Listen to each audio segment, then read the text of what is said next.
الأمراض التي يسببها الواتساب: تضحك لحالك والكل مستغرب، تنام والتليفون بحضنك، تطنيش من جالس بجنبك، نوم مقطع وقليل خاصة إذا عاملين جروب، انحناء بالظهر ومشاكل بالرقبة، مشاكل زوجية، تفرح كثيرا عند مواجهة الإشارة الحمراء، دخول الحمام والتليفون معك، تنسى أصحابك اللي ما عندهم واتساب، بتحس حالك رح تنفجر لما تخلص البطارية،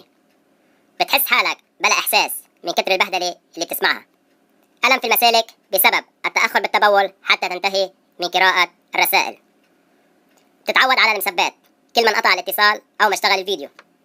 تقصير في النظر بسبب القراءة الطويلة بالأحرف الصغيرة، غضب الوالدين والأولاد والأصحاب والناس أجمعين وبئس المصير، بتصحى من النوم عم تدور على التليفون، بتقرأ الرسائل قبل ما تغسل وجهك. مع تحيات مصطفى عز الدين.